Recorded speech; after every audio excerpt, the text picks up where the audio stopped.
Cancer అనేది వంశపారంపరంగా వస్తుందా? Maximum ఎక్కువ కనిపిస్తున్నది బ్రెస్ట్ క్యాన్సర్ కానీ సర్వైకల్ క్యాన్సర్ కానీ. సర్వైకల్ క్యాన్సర్ ఉంది, దాంట్లో బ్లీడింగ్ అనేది ఫస్ట్ సింప్టమ్ అన్నమాట. ఈ పురుషుల్లో మనం ఇమీడియట్గా గుర్తించవచ్చు, కానీ మహిళల్లో గుర్తించలేకపోతున్నాం. ఎలా గుర్తించాలంటారు? గుట్కా కానీ సిగరెట్ కానీ పాన్ ఖైనీ ఇట్లాంటివి తినే వాళ్ళకి ఓరల్ క్యావిటీ క్యాన్సర్స్ ఎక్కువగా చూస్తూ ఉన్నాం అన్నమాట. లంగ్ క్యాన్సర్ వచ్చేసినప్పుడు ఏంటంటే మనకు కాఫ్ తోటి స్టార్ట్ అవుతుంది. గర్భిణీ స్త్రీలకు సర్వికల్ క్యాన్సర్ వస్తే ఏ రకమైనటువంటి చర్యలు తీసుకోవాలి?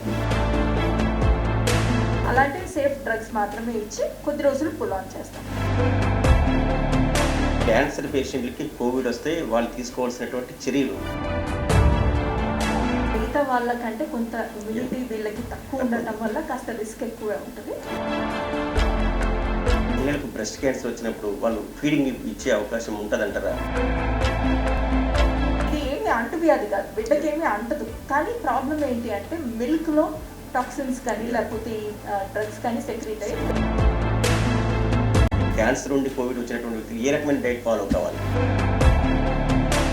పేషెంట్ ఉన్నారు అని అంటే 9-10 గంటలకి 11 గంటలకు కూడా రాత్రి ఇంటికి వెళ్ళే డాక్టర్స్ ఉన్నారు ఇక్కడ. ప్రస్తుతం ప్రపంచాన్ని వణికిస్తుంది కరోనా, కోవిడ్-19. అయితే క్యాన్సర్ వ్యాధిగ్రస్తులకి కోవిడ్ వస్తే ఏ రకమైనటువంటి జాగ్రత్తలు తీసుకోవాలి అనే అంశం మీద ఈరోజు ప్రముఖ ఆంకాలజిస్ట్ డాక్టర్ సునీత గారితో మనం ఇప్పుడున్నాం. వారితో అడిగి తెలుసుకుందాం. నమస్తే మేడం. ఈరోజు ప్రపంచ దేశాలను వణికిస్తుంది కోవిడ్-19. క్యాన్సర్ వ్యాధిగ్రస్తులు కోవిడ్కి అటాక్ అయితే వాళ్ళు తీసుకోవాల్సినటువంటి జాగ్రత్తలు ఏ విధంగా ఉండాలని మీరు సూచిస్తారు?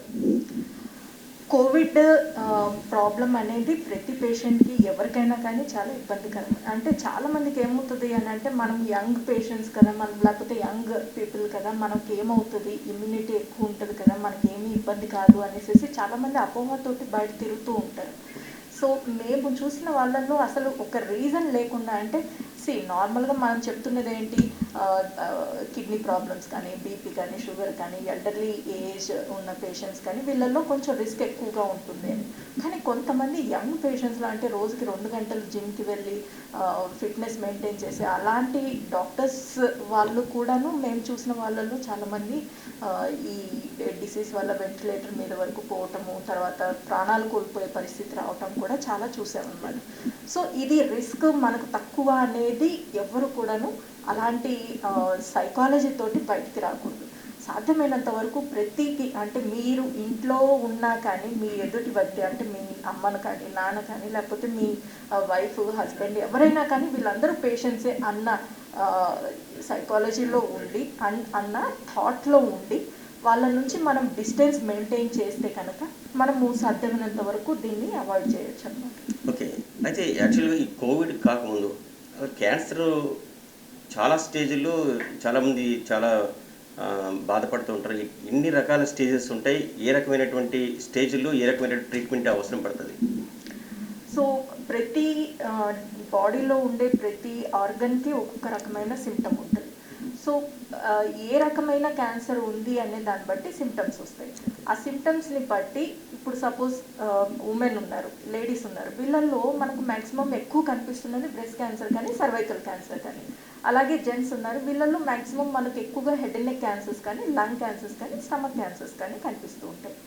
సో ఉమెన్లో ఫస్ట్ బ్రెస్ట్ క్యాన్సర్ వచ్చిన పేషెంట్కి ఏంటంటే వాళ్ళకి లంప్ ఒకటి ఖచ్చితంగా కనిపిస్తూ ఉంటుంది అనమాట. అంటే పెయిన్ ఉండదు, కొత్తగా కనిపిస్తుంది, ఇది మెల్లిమెల్లిగా సైజులో పెరుగుతూ ఉంటుంది.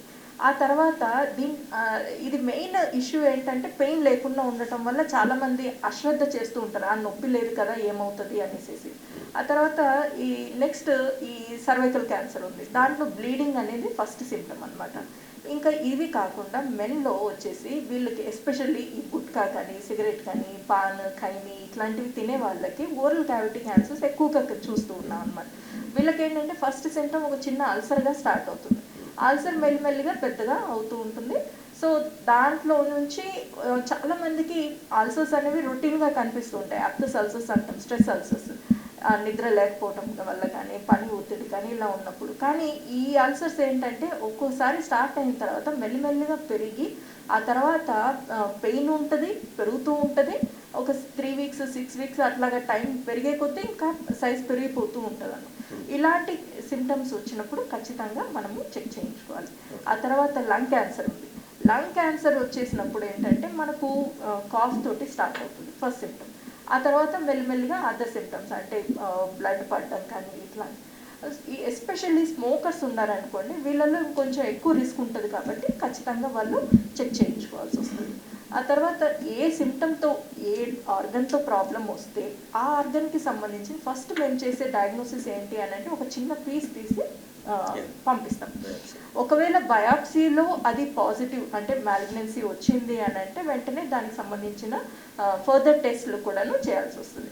సో గడ్డతో వచ్చిన ప్రతి మనిషికి క్యాన్సర్ ఉండాలి అనేసి రూల్ ఏమీ లేదు. సో నార్మల్గా యంగ్ ఉమెన్లో ఒక్కొక్కసారి చిన్న చిన్న ఫైబ్రో అడినోమాస్ కానీ లేకపోతే పాలగడ్డలు కానీ ఇలాంటివి కనిపిస్తూ ఉంటే వాటి వల్ల ఇష్యూ ఉండదు. డౌట్ వస్తేనే బయాప్సీ చేస్తాం, లేకపోతే అన్నెసరిగా బయాప్సీ చేయాల్సిన పని కూడా ఉండదన్నమాట. సో ఇప్పుడు ఎప్పుడైతే బయాప్సీలో మనకు పాజిటివ్ వచ్చిందో, క్యాన్సర్ అని వచ్చిందో, అలాంటప్పుడు మనం ఏం చేయాలి అని అంటే ఇమ్మీడియట్గా దానికి సంబంధించిన అంటే అది అక్కడే ఉందా లేకపోతే బాడీలో ఇంకెక్కడన్నా పాకి ఉందా అని కనుక్కోవడానికి టెస్ట్లు అన్నీ చేయాల్సి వస్తుంది అన్నమాట. సో దానిలో పెట్ స్కాన్స్ అవసరం పడవచ్చు, సిటీ స్కాన్స్, ఎంఆర్ఐస్, తర్వాత ఇంకా ఒక్కొక్క డిసీజ్కి ఒక్కొక్క రకమైన ఇది ప్రోటోకాల్ ఉంటుంది. దాని ప్రకారము అది ఏ స్టేజ్ అనేది డయాగ్నోస్ అవుతుంది, దాని తర్వాత ఎలాంటి ట్రీట్మెంట్ ఉండేదాన్ని చూస్తాం. అయితే ప్రధానంగా మెయిల్స్లో వచ్చేసి చాలామంది సిగరెట్స్, పాన్ పరాగులు, గుట్కా, దీనివల్ల వాళ్ళకి నోటి క్యాన్సర్, అల్సర్ అటువంటివి వస్తూ ఉంటాయి. అయితే మహిళల్లో ప్రధానంగా చూస్తే ఈ సర్వికల్ క్యాన్సర్, అదేవిధంగా కొన్ని క్యాన్సర్స్ వస్తాయి. ఈ పురుషుల్లో మనం ఇమీడియట్గా గుర్తించవచ్చు, కానీ మహిళల్లో గుర్తించలేకపోతున్నాం. ఎలా గుర్తించాలంటారు ఇటువంటి అన్ని? మహిళల్లో మెయిన్గా కనిపించేది బ్రెస్ట్ క్యాన్సర్, సర్వైకల్ క్యాన్సర్. దీనిలో మనం సిమ్టమ్స్ వచ్చిన తర్వాత గుర్తించే కంటే కూడాను మేము ఎక్కువగా చెప్పేది ఏంటి అంటే స్క్రీనింగ్ టెస్ట్లు చేయించుకోవచ్చు అనేసి. స్క్రీనింగ్ టెస్ట్ ఏంటి అని అంటే సర్వైకల్ క్యాన్సర్కి సంబంధించినంత వరకు ప్యాప్స్మియర్ అనేసి ఒక చిన్న టెస్ట్ చేస్తాం. ఈ ప్యాప్స్మియర్లో ఏదైనా అబ్నార్మల్ సెల్స్ ఉంటే ఇమ్మీడియట్గా దానికి సంబంధించిన ట్రీట్మెంట్ కూడా చెప్తాం. ఆ తర్వాత బ్రెస్ట్ క్యాన్సర్ ఉందనుకోండి, అసలు లంప్ అనేది ఏది లేకముందే అంటే గడ్డ అనేది మనకి ఏమీ కనిపించకముందే మనం మ్యామోగ్రఫీ చేయించుకున్నాం అనుకోండి, అసలు అంటే కొంచెం ఎర్లీ స్టేజ్లో అంటే స్టేజ్ 0 అంటాం. అంటే స్టేజ్ 1లో కూడా ఇంకా క్యాన్సర్ కింద డెవలప్ కాలేదు, కానీ స్టేజ్ 0లో ఉంది. అంటే ఎప్పటికైనా ఇది క్యాన్సర్కి డెవలప్ అయ్యే ఛాన్సెస్ ఉన్నాయి. ఇలాంటి కేసెస్ని వెంటనే గుర్తించి దానికి తగ్గట్టుగా ట్రీట్మెంట్ చేసుకుంటే కనుక మనకు అంటే వాటిని ఏ రకంగా గుర్తించాలి, ఏ దశలో మనం గుర్తించాలి? గుర్తించనక్కర్లేదు, నేను అదే చెప్తున్నాను, గుర్తించనక్కర్లేదు. వీటికి మనకు సిమ్టమ్స్ వచ్చేంత వరకు వెయిట్ చేయకూడదు. ఆడవాళ్ళందరూ కూడాను ఆఫ్టర్ 30 years ఖచ్చితంగా ఒక ప్యాప్స్మియర్ చేయించుకోవాలి. ఆ తర్వాత 40 years తర్వాత ఒక మ్యామోగ్రఫీ చేయించుకోవాలి. ఆ తర్వాత రెగ్యులర్గా మీ రిస్క్ని బట్టి ఎప్పుడెప్పుడు చేయించుకోవాలనేది మీ డాక్టర్ చెప్తారు. అలా కాకుండా కొంతమంది ఇంకా స్క్రీనింగ్ ఇవి అంటే అసలు కుదరదు, వాళ్ళకి రారు, చేయించుకోరు. అలాంటప్పుడు వీళ్ళకి మెయిన్గా కనిపించే సిమ్టమ్ ఏంటి అని అంటే బ్రెస్ట్ క్యాన్సర్స్లో మెయిన్ లంప్ కనిపించడం, ఓకే. ఆ తర్వాత సర్వైకల్ క్యాన్సర్ అయితే కనుక వాళ్ళకి బ్లీడింగ్ అవ్వటం, ఇది మెయిన్ ప్రాబ్లం. ఓకే. అయితే క్యాన్సర్ అనేది వంశపారంపరంగా వస్తుందా లేకపోతే దేనివల్ల వస్తుందని మీరు అంటారు? 60 to 70% ఆఫ్ ద టైమ్స్ క్యాన్సర్లో కారణం మనమే, okay. And 60 to 70% of cancers in India totally preventable. కొంచెం జాగ్రత్తగా అంటే హెల్దీ లైఫ్ స్టైల్స్ కానీ, ఈ జంక్ ఫుడ్ కానీ లేకపోతే ఇలాంటివి అవాయిడ్ చేసుకుంటూ సిగరెట్, స్మోకింగ్, ఆల్కహాల్, ఈ పాన్, గుట్కా ఇట్లాంటివన్నీ మానేయటం కానీ, ఇంకా కొంతమందికి కొన్ని ఇండస్ట్రీస్లో వర్క్ చేస్తే అంటే మైనింగ్ ఇండస్ట్రీస్లో ఇలాంటివి వర్క్ చేస్తే కనుక వాళ్ళకి లంగ్ క్యాన్సర్స్ కూడా వచ్చేదానికి ఛాన్సెస్ ఉంది. అలా వర్కర్స్ చేసుకునే వాళ్ళు కనుక స్మోక్ చేస్తే వాళ్ళకి ఇంకా ఎక్కువ రిస్క్ ఉంటుంది అన్నమాట. ఖచ్చితంగా 30 yearsలో కానీ 35 years ఏజ్లో కానీ వాళ్ళు లంగ్ క్యాన్సర్ తోటి వచ్చేస్తూ ఉంటారు. సో వాళ్ళు ఏ పనిలో చేస్తున్నారు, ఆ పనిలో రిస్క్ ఉంటే కనుక ఇంకా వేరే అదర్ రిస్క్ ఫ్యాక్టర్స్ ఎట్లా అవాయిడ్ చేయాలనేది చూసుకోవాలి. ఆ తర్వాత ఇప్పుడు రీసెంట్గా మనకి ఎక్కువ కనిపిస్తున్న రిస్క్ ఫ్యాక్టర్ వచ్చేసి ఒబేసిటీ అనమాట, లావ్ అవటం అనమాట, ఊబకాయం అంటారు. సో ఈ ఊబకాయాన్ని అంటే బాడీ లైట్గా ఉంటే మనం కూడా చాలా లైట్గా ఉంటాం, హెల్దీగా ఉంటాము, రోజంతా చాలా చలాకీగా పనిచేస్తున్నాం. కానీ వెయిటే ఎక్కువ ఉందనుకోండి, అండ్ ఇప్పుడు ప్రాబ్లం ఏమవుతుందంటే అందరికీ డెస్క్ జాబ్స్. సో కూర్చొని ఇప్పుడు దాదాపుగా ఒక 2 hours నుంచి కూర్చొని ఉన్నాం. సో ఇలా కూర్చోవడం వల్ల అది బాడీలో ఫ్యాట్ అనేది ఆమెన పేరుకుంటూ పోతూ ఉంటుంది. సో అంటే ఎస్పెషల్లీ మనకు ఈ సాఫ్ట్వేర్ ఇంజనీర్స్కి వీళ్ళకి ఇది ఎక్కువ ప్రాబ్లం కనిపిస్తుంది. సో వాళ్ళకి ఏం చెప్తున్నామంటే అట్లీస్ట్ ఒక 1/2 hour ఒకసారి వర్క్ చేస్తున్నప్పుడు ఒక 1/2 hour అట్లాగా ఒక 10 నిమిషాలు అలాగ ఒక చిన్న వాక్ తీసుకొని వచ్చి మళ్ళీ కూర్చొని మళ్ళీ వర్క్ స్టార్ట్ చేసుకోవటం. అలా కాకుండా ఎవ్రీడే 1/2 hour ఎక్సర్సైజ్, అంటే ఖచ్చితంగా ఒక మార్నింగ్ వాక్ కానీ లేకపోతే ఒక సైక్లింగ్ కానీ ఏదో ఒక ఎక్సర్సైజ్, లేకపోతే ఒక టెన్నిస్ ఆడటం కానీ ఇలాంటివి చేసుకుంటే కనుక సాధ్యమైనంత వరకు బాడీ లైట్గా ఉంటుంది. ఓకే మేడం, ఇప్పుడు సర్వికల్ క్యాన్సర్ అని చెప్పేసి మీరు అన్నారు. గర్భిణీ స్త్రీలకు సర్వికల్ క్యాన్సర్ వస్తే ఏ రకమైనటువంటి చర్యలు తీసుకోవాలి? గర్భిణీ అవస్థలో కనుక సర్వైకల్ క్యాన్సర్ వస్తే కనుక ఇది కొంచెం ట్రిక్కీ సిచ్యువేషన్ అనమాట. ఇది ఎందుకంటే అది బిడ్డకి ప్రమాదమే, తర్వాత తల్లికి కూడా ప్రమాదమే. సో దీంట్లో మేము ఏం చేస్తాము అంటే ఏ స్టేజ్లో సర్వైకల్ క్యాన్సర్ డెవలప్ అయింది, ఫస్ట్ ట్రైమెస్టర్ అంటే మొదటి దశ ప్రెగ్నెన్సీలో ఉన్నప్పుడు, అంటే ఫస్ట్ 3 monthsలో కనుక డయాగ్నోస్ అయింది ప్రెగ్నెన్సీలో సర్వైకల్ క్యాన్సర్ అని అంటే వెంటనే మేము ప్రెగ్నెన్సీని టర్మినేట్ చేయడానికే ఎక్కువగా ఇష్టపడతాం. ఎందుకంటే ఇదే క్యాన్సర్ని నువ్వు 9 months ఆపిన తర్వాత ట్రీట్మెంట్ చేయడం అనేది ఇబ్బంది అవుతుంది. సెకండ్ ట్రైమెస్టర్ వచ్చిన తర్వాత కొంచెం కష్టం, ట్రిక్కీ సిచ్యువేషన్ అనమాట. సెకండ్ ట్రైమెస్టర్ వచ్చినప్పుడు ఏం చేస్తాము అని అంటే స్టేజ్ని బట్టి సర్జరీ అయితే చేయలేము, ఎందుకంటే అది గర్భసంచికి సంబంధించినవి. సో దాన్ని ఆపడం కోసం అనేసి ఇప్పుడు కొన్ని డ్రగ్స్ వచ్చాయి అన్నమాట. ఈ డ్రగ్స్ ఏంటంటే ఆ డిసీజ్ని కొంత అదుపులో పెడుతుంది అనమాట. సో సెకండ్ ట్రైమెస్టర్లో అయిపోయిన తర్వాత కొంచెం అలాగ పుల్ ఆన్ చేసిన తర్వాత ఎప్పుడైతే 28 weeks బేబీ ఎప్పుడైతే వయబుల్ అని అనుకుంటామో అప్పుడే వెంటనే, అంటే టర్మ్ ప్రెగ్నెన్సీ వరకు వెయిట్ చేయాలి. బేబీ వయబుల్ అయిపోగానే అప్పుడు వెంటనే సిజేరియన్ చేసేసి బేబీని తీసేసి తర్వాత సర్జరీ కానీ లేకపోతే దానికి సంబంధించిన రేడియేషన్ కానీ ట్రీట్మెంట్ ఏ దశ ఉంటే అట్లా. సో కీమోథెరపీ ఇచ్చేసి కొద్ది రోజులు, అయితే కీమోథెరపీలో అన్ని కీమోథెరపీ డ్రగ్స్ ఇవ్వలేము ఎందుకంటే బేబీకి హార్మ్ అవుతుంది కాబట్టి. కొన్ని సేఫ్ డ్రగ్స్ ఉన్నాయి, ఏవంటే అవి బేబీ వరకు వెళ్ళవన్నమాట, ఓన్లీ బ్లడ్లో మాత్రమే కలిసి ఉంటాయి. అలాంటివి సేఫ్ డ్రగ్స్ మాత్రమే ఇచ్చి కొద్ది రోజులు పుల్ ఆన్ చేస్తాం. థర్డ్ ట్రైమెస్టర్లో వచ్చినా కానీ ఇంకా బిఫోర్ డెలివరీ అట్లాగా ఉన్న అప్పుడు డయాగ్నోజ్ అయింది అనుకోండి, అప్పుడు ఏం చేస్తామంటే వెంటనే సెక్షన్ చేసేసి ట్రీట్మెంట్, అదే బేబీని తీసేసి వెంటనే ఫర్దర్ ట్రీట్మెంట్స్ స్టార్ట్ చేస్తాం. ఓకే, అయితే ప్రెగ్నెంట్ ఉమెన్కి సర్వైకల్ క్యాన్సర్ వచ్చినప్పుడు లోపల ఉన్నటువంటి బిడ్డ మీద తీసుకోవాల్సినటువంటి ప్రత్యేక శ్రద్ధ ఎలా ఉండాలంటారు? ఏమి ఉండదు. సో సర్వైకల్ క్యాన్సర్ ఉన్నా కానీ లోపల ఉన్న బిడ్డకి ఎటువంటి ప్రమాదము రాదు, ఎటువంటి ఇబ్బంది ఉండదు. ఓకే, ట్రీట్మెంట్ ఏమన్నా అంటే హార్మ్ఫుల్ ట్రీట్మెంట్స్ అంటే రేడియేషన్ కానీ ఇట్లాంటివి చేస్తే అది చేయలేము ఆ పరిస్థితుల్లో, అదర్వైజ్ బిడ్డకి ఎటువంటి ప్రాబ్లం ఉంటుంది. ఓకే, అయితే ఇదే మూమెంట్లో మహిళలకు బ్రెస్ట్ క్యాన్సర్ వచ్చినప్పుడు వాళ్ళు ఫీడింగ్ ఇచ్చే అవకాశం ఉంటుందంటారా? మహిళల్లో బ్రెస్ట్ క్యాన్సర్ వచ్చినప్పుడు యూజువల్గా ఏంటంటే ప్రెగ్నెన్సీ ఇవన్నీ అయిపోయిన తర్వాత ఒక్కొక్కసారి పాలిస్తున్న అప్పుడు ఏమవుతుంది అంటే ఒక్కొక్కసారి ఆ గడ్డలు పాల గడ్డలు అనుకొని కొంతమంది అపోహపడతారు అన్నమాట. దానివల్ల ఆ గడ్డ అనేది మనకు క్యాన్సర్ అనేది తెలియకపోవచ్చు. సో దానికోసం ఏం చేస్తాము అని అంటే అంటే యూజువల్గా పాలగడ్డలే ఉంటాయి మ్యాక్సిమము, ఎక్కడో 1% 2% ఇట్లాంటి ఛాన్సెస్ వచ్చేదానికి అవకాశం ఉంటుంది. సో అలాంటప్పుడు వెంటనే మేము డయాగ్నోస్ చేస్తాము. ఓకే, దానికి చిన్న పీస్ తీసి బయాప్సీ చేసి ఒకవేళ అది క్యాన్సర్ అనేసి వస్తే కనుక వెంటనే మేము స్టేజింగ్ వర్కప్ ఇది అయిపోయి ఏ స్టేజ్లో ఉంది, ఏం ట్రీట్మెంట్ ఇవ్వాలి అనేది ఒక డెసిషన్కి వచ్చిన తర్వాత ట్రీట్మెంట్ ఇస్తున్నప్పుడు యూజువల్గా కీమోథెరపీ స్టార్ట్ అవుతాయి. సో కీమోథెరపీ ఇస్తున్నంతసేపు పేషెంట్కి బ్రెస్ట్ ఫీడింగ్ చేయొద్దు అని చెప్తాం. బ్రెస్ట్ ఫీడింగ్ ఎందుకు వద్దు అంటామంటే, అంటే ఇది ఏమి అంటువ్యాధి కాదు, బిడ్డకి ఏమీ అంటదు, కానీ ప్రాబ్లం ఏంటి అంటే మిల్క్లో టాక్సిన్స్ కానీ లేకపోతే డ్రగ్స్ కానీ సెక్రీట్ అయ్యి బేబీకి ప్రాబ్లం అయ్యే ఛాన్సెస్ ఉన్నాయి. అందుకని బేబీని సేవ్ చేయడానికి బ్రెస్ట్ ఫీడింగ్ చేయొద్దు అని చెప్తాం. ఓకే, ఇది వాళ్ళు ఏ రకంగా, మహిళలు ఏ రకంగా దీన్ని గుర్తించాలంటారు? బ్రెస్ట్ క్యాన్సర్ అంటారు. బ్రెస్ట్ క్యాన్సర్ అనేది ఫస్ట్ నేను ఇందాక చెప్పినట్టు లంప్ వల్లే తెలుస్తుంది, గడ్డ వల్లే తెలుస్తుంది. అది యూజువల్గా ఏంటి అని అంటే రెగ్యులర్గా మేము చెప్పే అడ్వైజ్ ఏంటి అని అంటే పేషెంట్స్కి యంగ్ ఏజ్ నుంచే అంటే 20-25 ఇయర్స్ ఏజ్ నుంచే every month breast self examination అనేది చేసుకోమని చెప్తాం. ఈ బ్రెస్ట్ సెల్ఫ్ ఎగ్జామినేషన్ ఏంటి అని అంటే మనం రెగ్యులర్గా స్నానం చేస్తున్నప్పుడు మంత్లీ వన్స్ ఒకసారి బ్రెస్ట్ చెక్ చేసుకుంటూ ఉంటే అంటే ఇదేంటంటే మన బ్రెస్ట్ మనకు అవేర్నెస్ తెలుస్తుంది. దీంట్లో చిన్న అంటే ఫ్యూచర్లో పోను ఎక్కడన్నా ఒక చిన్న గడ్డ తెలిసినా కానీ వాళ్ళకి ఇమ్మీడియట్గా రిపోర్ట్ చేస్తారు, ఇది ఇంత ముందు లేదు ఇప్పుడు కొత్తగా వచ్చింది అని. సో ఇది అంటే ఇన్ఫ్యాక్ట్ అది ఏ స్టేజ్కి వెళ్తుందంటే ఒక ఎక్స్పీరియన్స్డ్ పేషెంట్ ఎవరైతే ఈ బ్రెస్ట్ సెల్ఫ్ ఎగ్జామినేషన్ రెగ్యులర్గా చేసుకుంటారో experience patient is more better than doctor also. అంటే డాక్టర్కి కూడా అర్థం కాని పరిస్థితిలో ఇవి చెప్పేస్తుంది ఇక్కడ ఉంది నాకు కొత్తగా ఇంత ముందు లేదు అని. సాధ్యమైనంత వరకు అవి నార్మల్ గ్లాండ్సే అయి ఉండొచ్చు, కానీ ఎర్లీగా తెలుసుకోవడానికి అవకాశం ఉంటుంది. ఓకే, ఇవన్నీ పక్క పెడితే మరి ఇప్పుడు కోవిడ్-19 చాలా భయంకరంగా విస్తరిస్తుంది.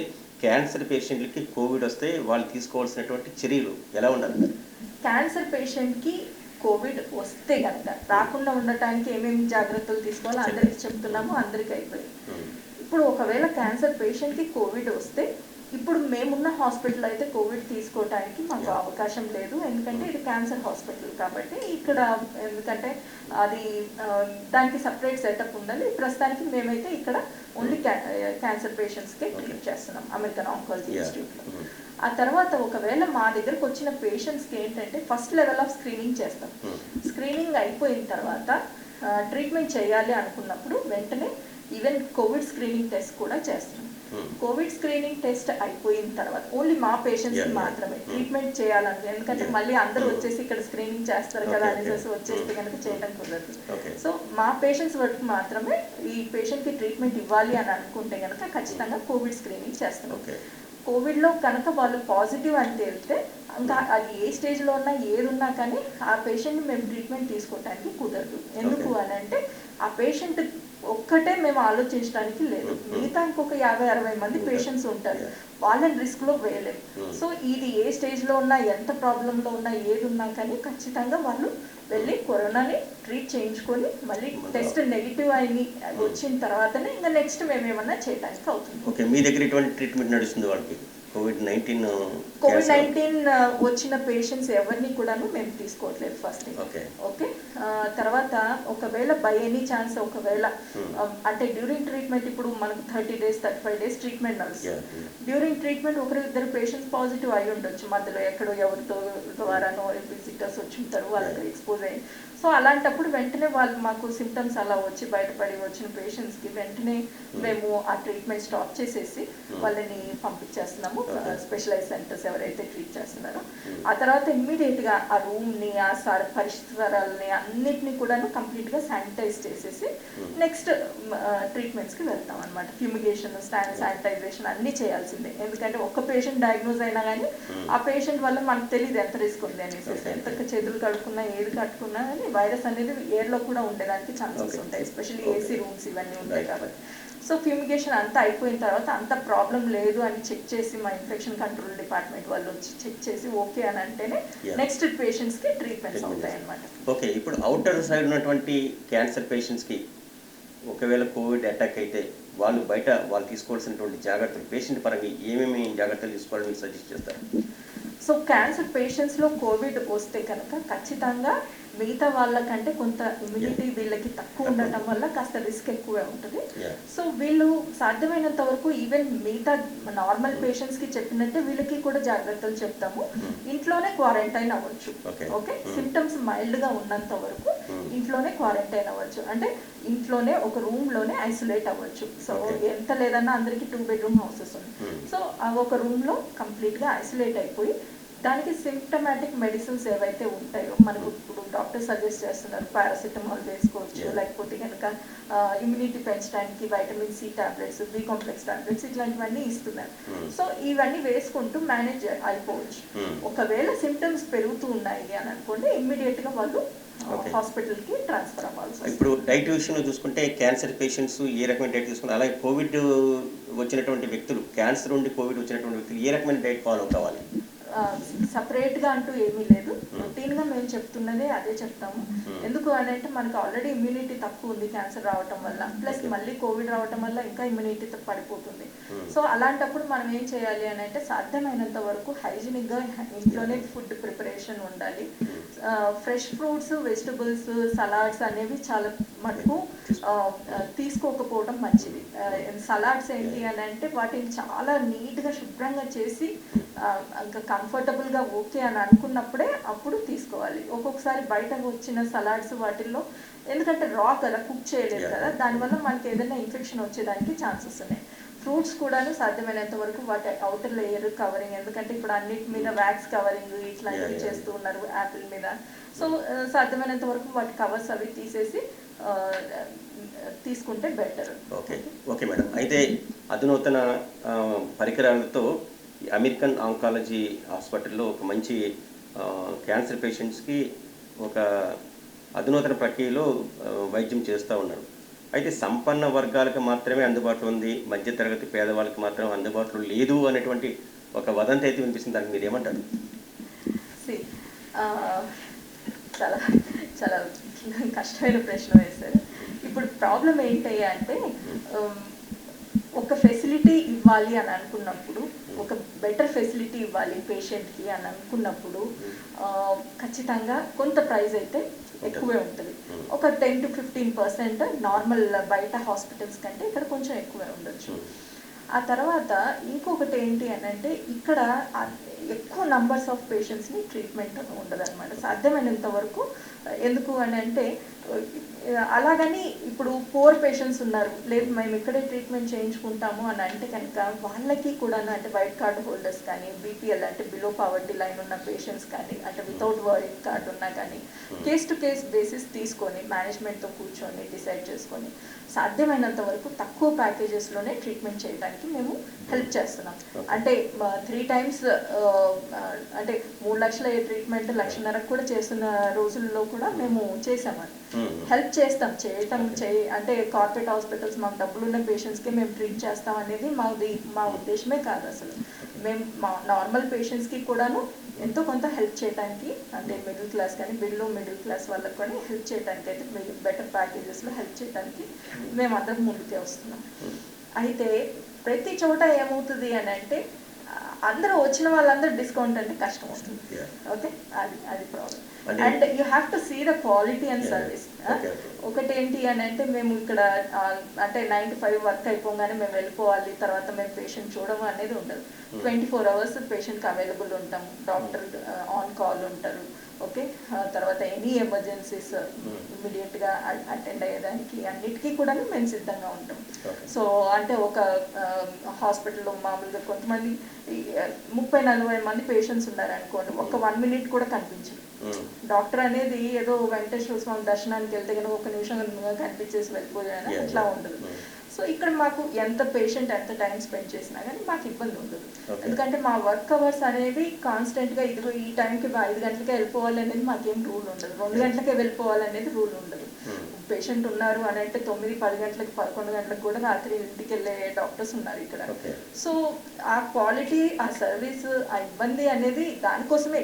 సో ట్రీట్మెంట్ అంటారా, ఇట్స్ ఎ స్టాండర్డ్ ట్రీట్మెంట్. మీరు ఎక్కడ పోయినా ఒకటే ఉండొచ్చు, పెద్ద ఇబ్బంది. మీరు స్టాండర్డ్ ట్రీట్మెంట్ అన్నారు కదా మేడం, ఈ అమెరికన్ ఆంకాలజీ ఇన్స్టిట్యూషన్లో ఎటువంటి ట్రీట్మెంట్ క్యాన్సర్ పేషెంట్కి ఇస్తారు? ఎటువంటి అధునాతన సదుపాయాలు ఇక్కడ ఉన్నాయి? మొత్తానికి తెలుగు రాష్ట్రాల్లో ఫస్ట్ ట్రూబీమ్ మిషన్ స్టార్ట్ అయింది అమెరికన్ ఆంకాలజీ హాస్పిటల్లోనే. ఆ తర్వాత ఇక్కడ అంటే మీరు యుఎస్లో వెళ్తే కనుక ఎటువంటి ట్రీట్మెంట్స్ ఉంటాయో అంటే అందరూ కూడాను board certified doctors, internationally certified doctors ఉన్నారు, highly educated doctors, experienced doctors. తర్వాత ఈవెన్ డాక్టర్స్ అనే కాదు, ట్రైన్డ్ స్టాఫ్ అంటే నర్సెస్ కానీ, పారామెడికల్ స్టాఫ్ కానీ, టెక్నీషియన్స్ కానీ వీళ్ళందరూ కూడాను వెల్ ట్రైన్డ్ ఉంటారు అనమాట. సో దట్ ఇది ఇప్పుడు ఒక ప్రాబ్లం ఏంటంటే ఒక క్యాన్సర్ పేషెంట్కి ఓన్లీ క్యాన్సర్ ట్రీట్మెంట్తోనే రాదు, వాళ్ళకి అదర్ ప్రాబ్లమ్స్ కూడా ఉంటాయి. అంటే ఒక కిడ్నీ ప్రాబ్లం రావచ్చు, లేకపోతే గ్యాస్ట్రో ఇంటెస్టైనల్ ప్రాబ్లం రావచ్చు. సో మాకు ఆ ప్రాబ్లమ్స్ అన్నిటికీ సపోర్ట్ చేసే అలైడ్ స్టాఫ్ కూడాను పక్కనే సిటిజన్ హాస్పిటల్లో కూడా వాళ్ళు కూడా మాకు హెల్ప్ చేస్తూ ఉంటారు అనమాట. సో ఇవన్నీ కొలాబరేషన్లు యాజ్ ఎ హోల్ పేషెంట్ రాగానే ఈ ట్రీట్మెంట్ ఇక్కడ లేదు, మీరు కేర్ పోండి, అక్కడ పోండి, ఇక్కడ పోండి అనేసి తరిమేసే పరిస్థితి లేదు. పేషెంట్కి ఫస్ట్ నుంచి ఈవెన్ లాస్ట్ వరకు ట్రీట్మెంట్ అయిపోయి డిశ్చార్జ్ అయ్యేంత వరకు ఏ ప్రాబ్లం వచ్చినా కానీ మొత్తానికి అన్నీ కలిపి చూసుకునే పరిస్థితి ఉండాలనే ఉద్దేశంతోనే ఈ హాస్పిటల్ పెట్టారు. ఓన్లీ క్యాన్సర్ హాస్పిటలే కాకుండా మాకు సపోర్ట్ చేసే అదర్ స్టాఫ్ ఉన్నారు. ఇక క్యాన్సర్లో హాస్పిటల్లో వరకు చూసుకుంటే అమెరికన్ ఆంకాలజీలో మీకు ఎక్కడ పోయినా అంటే యూఎస్ పోయినా ఎటువంటి ట్రీట్మెంట్ కావాలనుకుంటారో అటువంటి ట్రీట్మెంట్స్ ఇక్కడ ఉన్నాయి. చాలా ప్రాబ్లం లేదు. Right madam. ఇప్పుడు మాస్క్ ఈజ్ మ్యాండేటరీ అయిపోయింది మేడం. ఇందాక మీరు వచ్చినప్పుడు కూడా మాస్క్ ఖచ్చితంగా ఉంటేనే ఇంటర్వ్యూ చేయాలని చెప్పేది ఒక. అయితే ఇప్పుడు సామాన్య జనాలకు కూడా ఏ రకమైనటువంటి సూచనలు చేస్తారు మీరు?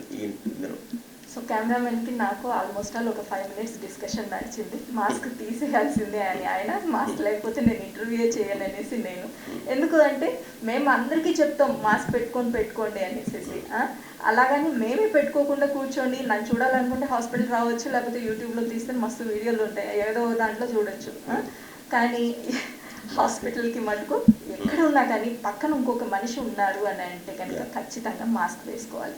ఓకే, ఆ మాస్క్ వేసుకోవడంలో కూడా ఒక పద్ధతి ఉంది. ఇష్టం వచ్చినట్టు ఊరికే ఇట్లా ముక్కులోంచి ఇట్లా జారిపోతుంది అనేసి దాన్ని, సో జారుతున్న మాస్క్ని ఎప్పుడు కూడా ఇట్లా సైడ్ నుంచే టచ్ చేయాలి. ఈ ఏరియాని అంతా కూడాను మనకు వైరస్ ఉంది అన్న ఒక ఉద్దేశంతోనే ఉండాలి. మనం ఎంతసేపు కూడాను చాలామంది ఇట్లా పట్టుకొని లాగుతుంటారు. మాస్క్ వేసుకున్నప్పుడు ఖచ్చితంగా ముక్కు పైన నుంచి మొహం ఆల్మోస్ట్ ఒక కళ్ళు తప్పించి ఇంకేమీ కనిపించకూడదు. ఓకే, అది మాస్క్ వేసుకునే కరెక్ట్ పద్ధతి. ఇక్కడ వరకు నెక్ వరకు కంప్లీట్గా కవర్ అవ్వాలి. ఆ తర్వాత మాస్క్ జారిపోతూ ఉంటే కనుక సైడ్ నుంచి ఇట్లా లాగి పెట్టేసి మళ్ళీ టైట్ చేసుకున్న తర్వాత అప్పుడు మళ్ళీ వాష్ చేసుకోవాలి, హ్యాండ్స్ వాష్ చేసుకోవాలి. సాధ్యమైనంత వరకు ఇంట్లో ఉన్నంత వరకు సోప్ వాటర్ తోటి వాష్ చేసుకోవడమే మంచిది. ఓకే, అది సోప్ అండ్ వాటర్కి మించిన ఇది లేదు. చాలామంది శానిటైజర్లు దొరకట్లేదు, అది లేదు ఇది లేదు అనేసి ఒకటే నేను టెన్షన్ పడిపోయి ఇబ్బంది పడిపోతూ ఉంటారు అన్నమాట. ఇంట్లో ఉన్నంత వరకు ఇదే చేసుకోవచ్చు. బయటికి వెళ్ళినప్పుడు ఎమర్జెన్సీ ఉన్నప్పుడు అప్పుడే శానిటైజర్ కంటే కూడా ఎక్కువ సేఫెస్ట్ అంటే కనుక మనకు ఈ సోప్ అండ్ వాటరే.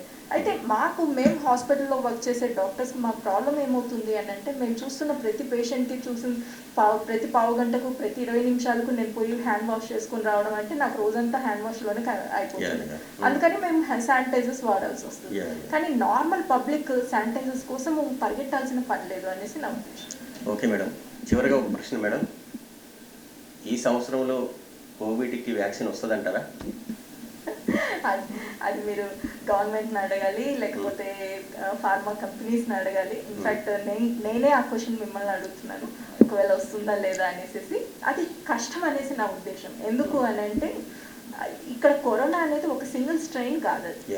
ఓకే, అది చాలా మల్టిపుల్ స్ట్రెయిన్స్ ఉన్నాయి. అది తర్వాత ప్రతిసారి మ్యూటేట్ అయిపోయి స్ట్రెయిన్ మారిపోతూ ఉంది. సో అలాంటప్పుడు ఎన్ని స్ట్రెయిన్స్కి మనం ఎంత ప్రొటెక్షన్ ఇవ్వగలము అనేది కొంచెం టైం ఇవ్వాల్సి వస్తుంది. ఇప్పుడు ఇబోలాకి, హెచ్ఐవికి ఇప్పటి వరకు మనకు వ్యాక్సిన్ లేదు. అలాంటప్పుడు ఇప్పుడు వచ్చి సంవత్సరం కాలేదు, ఇది 6 నెలలు అయింది అంతే మ్యాక్సిమం. ఈ 6 నెలల్లోనే మనకు వ్యాక్సిన్ రావాలి అనేసి వెయిట్ చేయడం అనేది కొంచెం మరీ ఎక్కువ ఆప్టిమిజం అయిపోతుంది. ఆశావాదం అంటారు కదా, మరీ ఎక్కువ ఆశావాదం అయిపోతుంది అంటే ఇప్పుడు మార్కెట్లో కరోనాకి కొత్త మెడిసిన్స్ సూచిస్తున్నారు, వ్యాక్సిన్ వచ్చేస్తుందని సూచిస్తున్నారు. కొన్ని మెడిసిన్స్ అయితే ఇప్పటికే అందుబాటులో ఉన్నాయని చెప్పి ప్రచారం జరుగుతుంది. దాని మీద మీరు ఏమంటారు? అది కరెక్ట్ అంటారా కాదంటారా? మెడిసిన్స్ కొన్ని మటుకు చాలా బాగా పనిచేస్తున్నాయి. ఎందుకంటే ఇది అంటే ఏదో ఊరికే చేయాలి తేవాలి అనేది ఉద్దేశం ఏం కాదు. కొన్ని యాంటీవైరల్ డ్రగ్స్ ఉన్నాయి, ప్రతిదీ ట్రై చేశారు.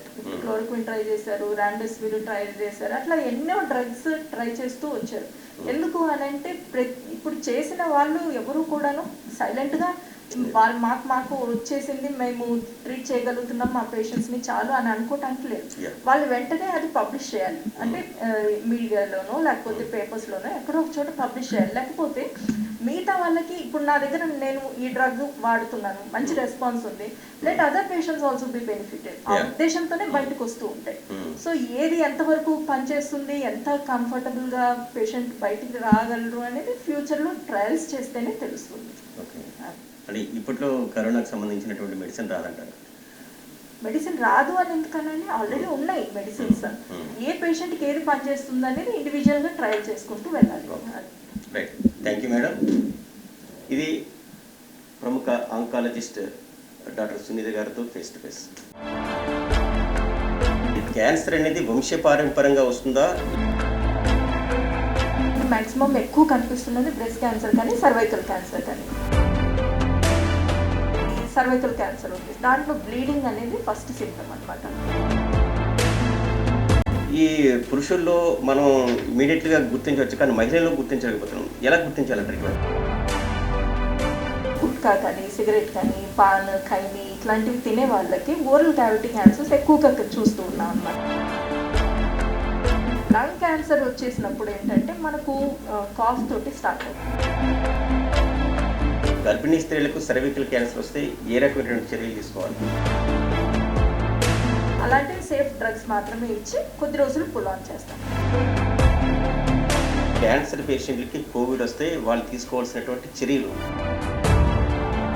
మిగతా వాళ్ళకంటే కొంత ఇమ్యూనిటీ వీళ్ళకి తక్కువ ఉండటం వల్ల కాస్త రిస్క్ ఎక్కువ ఉంటుంది. పిల్లలకు బ్రెస్ట్ క్యాన్సర్ వచ్చినప్పుడు వాళ్ళు ఫీడింగ్ ఇచ్చే అవకాశం ఉంటుందంటారా? ఇది ఏమి అంటువ్యాధి కాదు, బిడ్డకేమీ అంటదు. కానీ ప్రాబ్లం ఏంటి అంటే మిల్క్లో టాక్సిన్స్ కానీ లేకపోతే డ్రగ్స్ కానీ సెక్రీట్ అయ్యి. క్యాన్సర్ ఉండి కోవిడ్ వచ్చినటువంటి వ్యక్తులు ఏ రకమైన డైట్ ఫాలో కావాలి? పేషెంట్ ఉన్నారు అని అంటే 9-10 గంటలకి 11 గంటలకు కూడా రాత్రి ఇంటికి వెళ్ళే డాక్టర్స్ ఉన్నారు ఇక్కడ.